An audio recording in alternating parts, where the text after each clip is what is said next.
Welcome back, you guys, to Andy the Banker Show, and we have a lot to discuss, you guys. Let's first talk about Microsoft earnings. What can I say about Microsoft earnings, right? I thought it went perfect.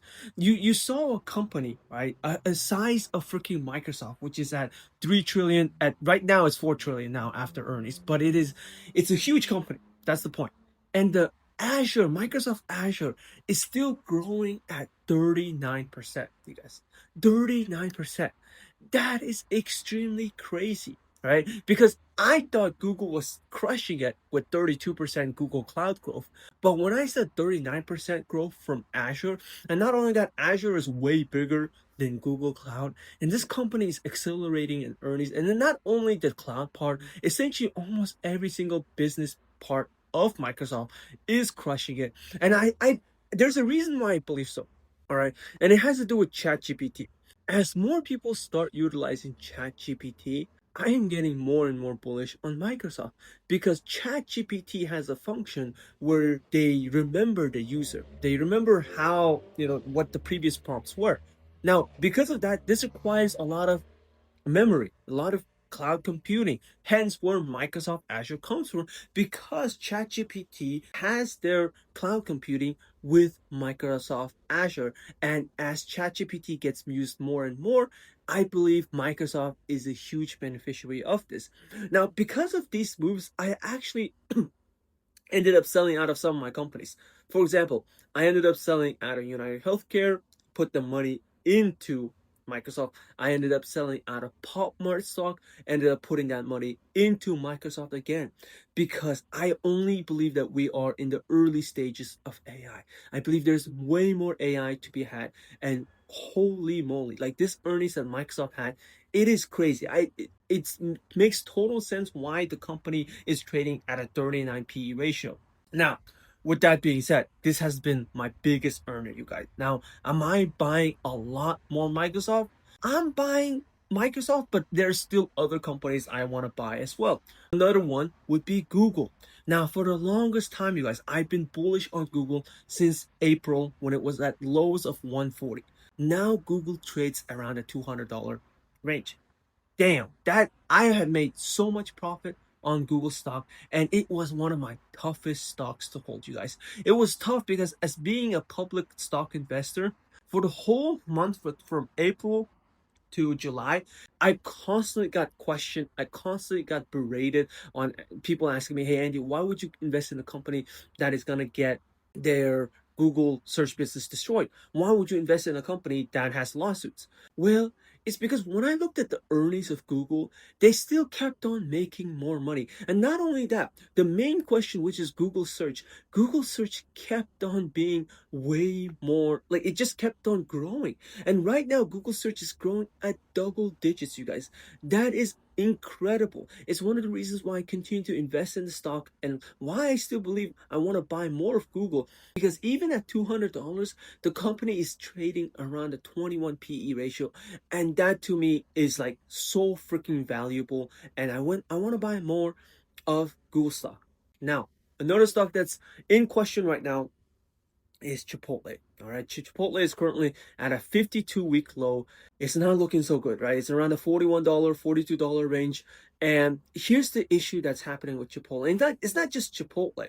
It's just that people are seeming to be slowing down on fast food purchases. Okay. Now, I want to make sure I put the importance of this. When we had the CPI report that just came out, people are spending money. Okay, that is not the numbers show we are spending money. Inflation is getting a little bit higher, just a little bit higher. But the fact that we're spending more money, but not on Chipotle, is an issue. Now, it's not just Chipotle that we're talking about. We're also talking about Shake Shack. Okay, Shake Shack did not have a very good earnings. Similar issue. Seems like they're having weaker guidance. People are not spending as much on fast food. And it's not just Shake Shack and Chipotle, it's also Kava as well. Kava reported earnings today. Holy moly, the stock collapsed 22% after earnings, after delivering weaker guidance. Now, here's the issue with a lot of these food companies. When you look at their PE ratios, they're pretty high. Like take for example Chipotle. All right, as a customer, I love Chipotle. I wish I could eat Chipotle almost every day if I could. Right, it is an amazing experience every single time I go there. The issue is, as a stock investor, when I look at the financials of Chipotle and I see it's at a 36 PE ratio and it's very similar to Microsoft PE ratio, but Chipotle is growing revenues around a 3% with the 36 PE ratio, it's like it makes me say, what's up? Like, what's going on with this company, right? When you have freaking Microsoft growing Microsoft Azure at 39%.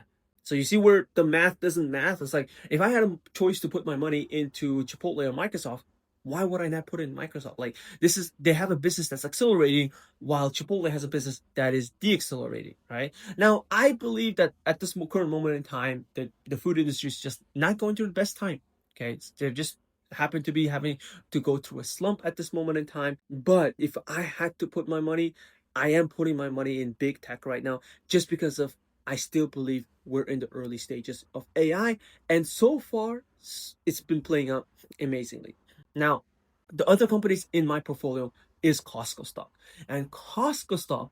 Let's say how should I say this? This company, I love the company. Yeah, I love the company in the fact that I believe Costco can make money during good economy. I believe Costco can make money during bad economy. But the big issue I have with Costco is that right now, in the age of AI, people just don't want to put all their money in Costco. And I totally get it. It's totally understandable, right?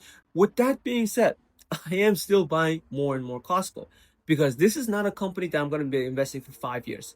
I think I'll be investing for 10 years, maybe 20 years, maybe 30 years.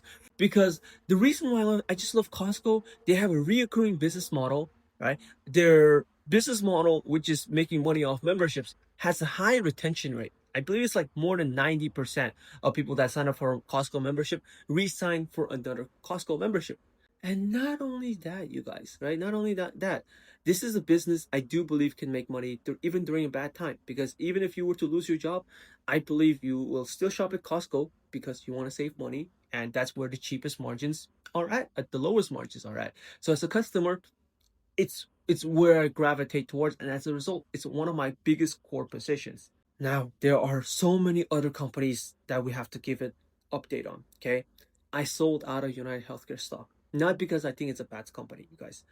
United Healthcare stock is one of those companies that I had to think so much about because it's a company that I I do believe it'll rebound. Okay, I get all the argument that it's one of the biggest insurance companies in the world. The U.S. can't let it fail. I get all that. My only issue is that it might take a couple years for United Healthcare to come back to normal, right? To this original price. Well, the issue is by the time you take a couple years, AI is moving so fast, you guys. AI is, oh my God, it's moving light speed. In that 2 years, is I believe it's going to be looking so different. Even in 2 months, I believe we're going to have a very different AI. So because of this, I decided to sell out of United Healthcare because of the opportunity cost. The opportunity cost for me is just too great. I can't wait that long. And same with PopMart as well. I love I loved investing in PopMart. It was a very fun stock. I made profits into PopMart stock. I have sold out of my PopMart stock and will be putting the proceeds into maybe even Microsoft, Google, or Costco stock. Now, the last company in my portfolio is Apple stock. Okay, I have a 4 stock portfolio. Now, Apple stock is interesting because just a week ago, Apple was one of the most hated companies in the world. Like people were looking at the revenues, they're like saying, "Hey, Andy, look at the revenues; they're not growing that fast." And literally 1 week later, this company raised up 12%, is now trading at a higher valuation. All of a sudden, people want to buy into Apple. All of a sudden, people seem to love Apple. And I just want to share with you guys the point of all this being that sentiment can change so fast, even for the biggest company. So be very, very careful when you happen to be investing into a company and the sentiment may seem amazing. Well, it can change, and then vice versa. If it looks horrible, the good news is it can also change. And with that, you guys, thank you so much for watching this episode. I'll see you guys on the next time. Bye bye.